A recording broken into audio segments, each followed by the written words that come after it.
My first review of Luminar Neo was to the point, very honest, and I may have said something along the lines of, so far I'm very much experiencing a love-hate relationship with Luminar Neo. Well, it's 1 year on, 2 awards later, more updates than you can wave a stick at, and 7 new extensions to improve the functionality of Luminar Neo. So how do I feel about it now? Hi friends, Anthony Turnham, professional photographer here, and for those of you that follow my photo editing channel, you'll know that there's nothing I enjoy more than sitting down in Luminar Neo to craft a lovely photo edit. However, it hasn't always been that way. So as Luminar Neo celebrates its first birthday, happy birthday Luminar Neo, I want to take a look back over a year of updates for Luminar Neo and find out what it is that's actually changed that's now made Luminar Neo my go-to editor. And before the end of the video, I'm going to share with you what I consider to be Luminar Neo's photo editing superpower. It's not available in other photo editors, and it's how I took this photo and turned it into this. And when you understand it and start adopting it into your photo editing, your photo edits are going to skyrocket. Now, firstly, I have to preface this with the most amazing thing about this whole situation, and that is these updates have been brought to us by developers who are working in a war zone. These guys are based in the Ukraine and still delivering these amazing updates. So if that doesn't garner maximum respect, I don't know what does. So to you guys, we see you and we thank you. So there have been no less than 29 major updates, each with their own bug fixes, tool additions, and even the latest 7 new extensions added to Luminar Neo. I can't cover it all, there's just too much, so I'm just going to pick out the key features that have helped to elevate Luminar to become such a popular photo editor and also win 2 major awards along the way. So let's have a look at how they've done it. In 1.04, that actually saw the introduction of Luminar Neo being able to be used as smart objects inside Photoshop as a plugin. So if you're a Photoshop user like me and you enjoy using Luminar Neo for more creative edits, then that was a perfect match and a great update. The update in April 1.0.5, that was another biggie because that introduced the ability for us to actually save our own presets. So while the Luminar Marketplace offers some excellent presets for you to use and apply straight to your photos, if you're anything like me, you like to custom design things, tweak things just the way you like them, and now once again we could actually save those presets just like we could in Luminar AI. The update on May the 12th with Mask AI, that was fantastic, and that was one that we'd all been waiting for because it was announced that Luminar Neo was going to contain this AI masking feature, yet it wasn't ready when Luminar Neo was launched, so it's a bit disappointing. But then May rocks around and here we have it. We can literally say, hey, select the sky, select mountains, select man-made structures, things like this, and the AI will calculate it and mask it for you. Now, while it's not always perfect, it gets you pretty damn close most of the time, so good update, that one. Oh, I jumped out of that one before I'd even mentioned the histogram, of course.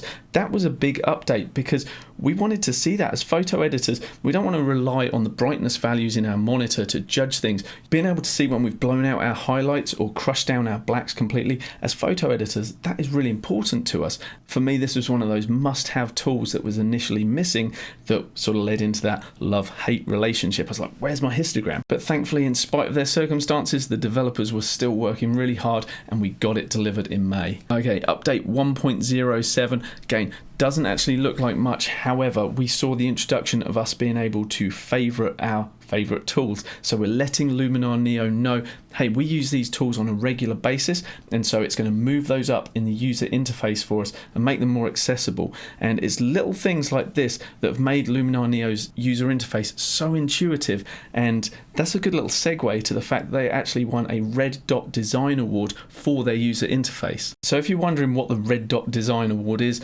it's one of the most prestigious design awards in the world. It's a huge competition, and I think if the Red Dot Awards could talk, they'd probably say something like this. I don't know how to put this, but I'm kind of a big deal.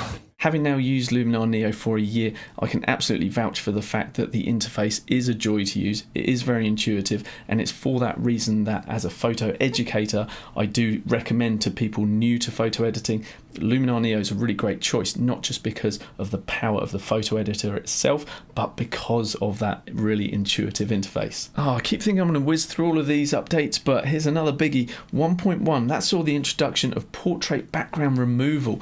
This is a great tool because we're often photographing people, and if you want to clean up the background, it's a very practical tool for doing that. Luminar Neo leverages its artificial intelligence yet again to save us time and cut out the mask of the person for us.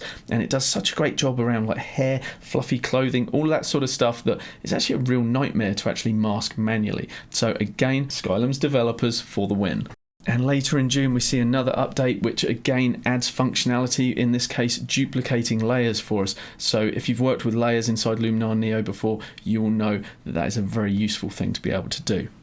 July. I remember this update well. This is when Luminar dropped the HDR merge tool for us, and I was really stoked about this because I do a lot of architectural photography professionally, and for years I've been using the program Aurora, which was also by 𝗨𝘀𝗲. They've discontinued that, and that's frustrating because it was built around the Quantum engine, which was the most accurate HDR merge tool available out there, and I've tried them all. So the fact that they were taking that engine and bringing that into Luminar Neo, so all under the roof of Luminar Neo I could now do my HDR merge work, that was fantastic news. And it also opened our eyes as users as to the direction that the 𝗨𝘀𝗲 team were taking Luminar, and that was to be launching a series of pro level extensions which were going to be paid plugins. So the functionality of Luminar Neo was still going to be developed for us, but if we wanted to take things to that next level and have specific needs for these tools, they were going to meet those needs. Okay, let's press on. So in August we saw a smoother user experience. I won't dive into that one, but here we go. 1.3, another biggie in August, and that was Noiseless AI. That was the second extension that Luminar released, and it was a brilliant way to clean up our noisy images. Yes, inside of Luminar Neo natively we have the ability to reduce noise with the standard tool inside it, but if you want that next level of noise reduction excellence that only artificial intelligence can bring, you've got access to this tool. In September, the 𝗨𝘀𝗲 team keeps working on fixing bugs, improving features, etc. But it was later in September, on the 22nd, when they released version 1.4 that we saw the introduction of the clone tool.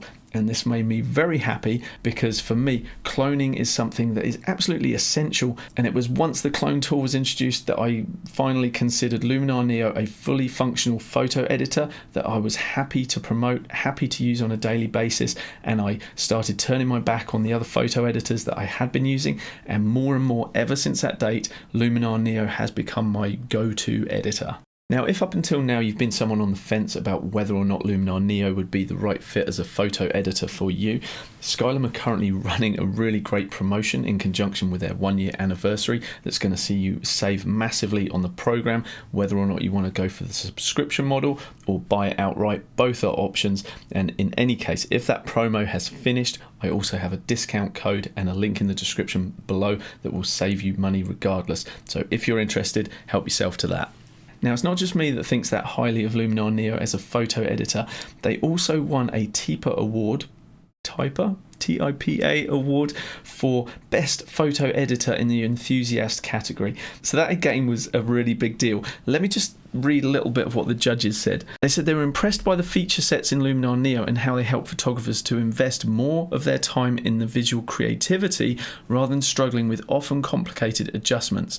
For 𝗨𝗶𝗄, it's a well-deserved award taking into consideration not only the technological innovation itself, but also the fact that 𝗨𝘀𝗲 is committed to delivering update after update despite the ongoing war in Ukraine. Now, committed to delivering update after update. That is something that I feel that I really need to share with you guys. And this is probably one of the best things I heard coming out of the 𝗨𝘀𝗲 camp all of last year. And it's nothing to do with all these amazing updates that we were seeing and new tools. It was actually the commitment from the CEO and the team of developers when I was on a webinar and I saw the passion that they had for Luminar Neo and the fact that they finally had a photo editor with the architecture onto which they could build this amazing AI technology technology, and the computers of today, not tomorrow, could actually support it. And that is why, unlike Luminar AI, 𝗨𝗀𝗻 have forcefully committed to future development for Luminar Neo, which is a fantastic thing for all of us as users. So by the end of 2022, we'd seen the launch of 7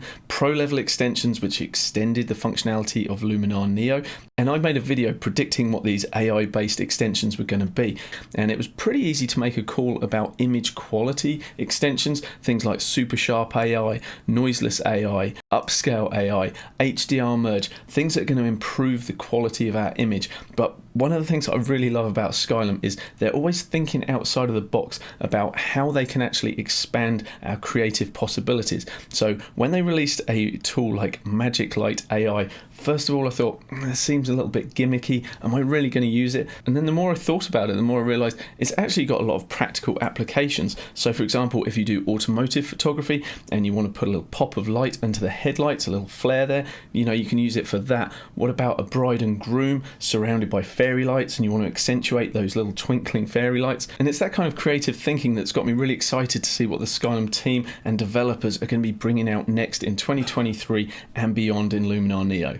So when Neo was launched, we had all of these amazing AI-based photo editing tools available to us. We've then seen a whole year of development on top of that, and we've seen 7 new extensions released as well. But my favourite thing about Luminar Neo, and the thing that I think is actually most useful to us as photo editors, is none of those. It's the fact that we can actually utilise and use the tools multiple times. Now, you might not think that's a big deal, but if you go and watch that video right there, you're going to see how I edit that photo, take it from this and turn it into this, and a lot of the effects are achieved by me doubling up on tools. So I'll see you in that video. Thanks for watching this one, and happy birthday Luminar Neo. Bye bye for now, guys.